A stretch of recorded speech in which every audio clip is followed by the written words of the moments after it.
Throughout my past 10 years of exercising, including weightlifting, stretching, jiu-jitsu, running, and calisthenics, I've gained a pretty good insight of what healthy fitness really means to me, and I realized that's quite different from our cultural definition of fitness.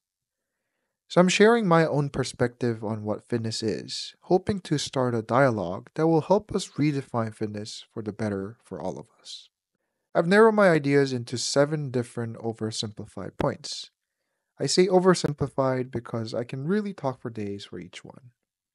But for now, please take a look, see what you think, critique it, like it, share it, and let's go. Number one, aesthetical fitness and healthy fitness are not the same. This is probably best explained by an example. Physique models, arguably best looking bodies, but long term health crises from heart disease, hormonal problems, cancer rates, mental health problems, and so on.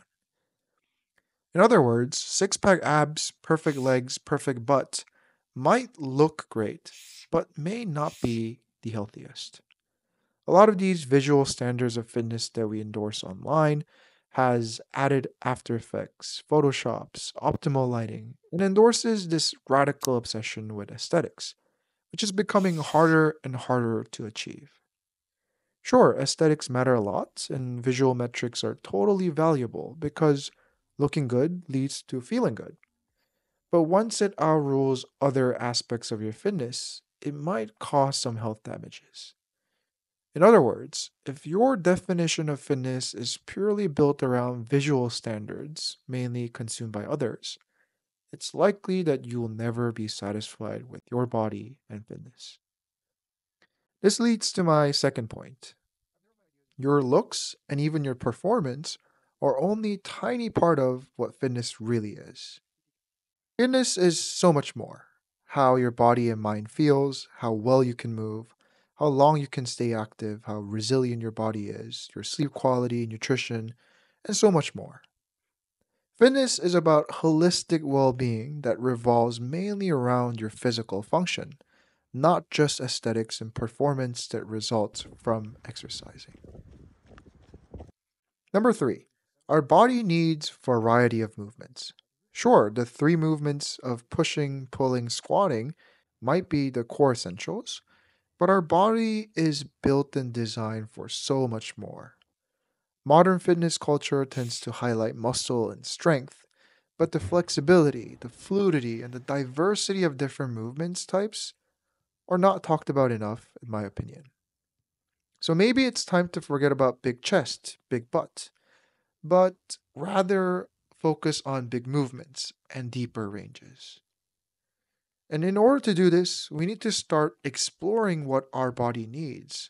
And being able to listen to our body is a big hidden skill behind this. Number four, external enhancers will destroy your body. Steroid is the best example of this. Short term results, long term health catastrophe. Same goes with fancy and fluffy shoes.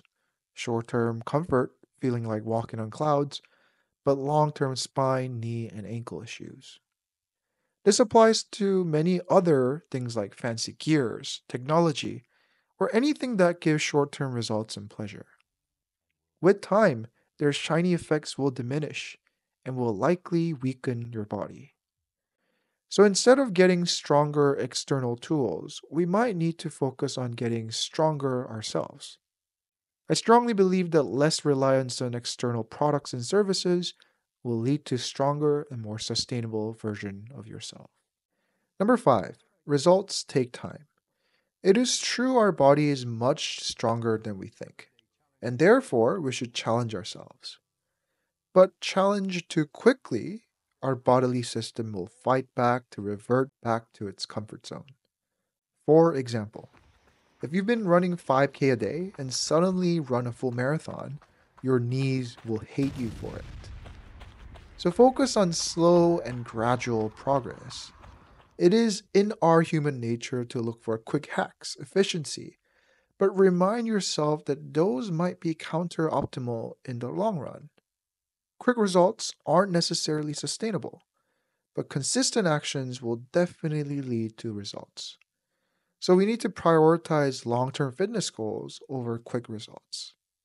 Number six, balance is key to any kind of fitness. Again, modern culture endorses crazy diet, crazy routine, crazy exercises because that's what gets the attention and therefore money.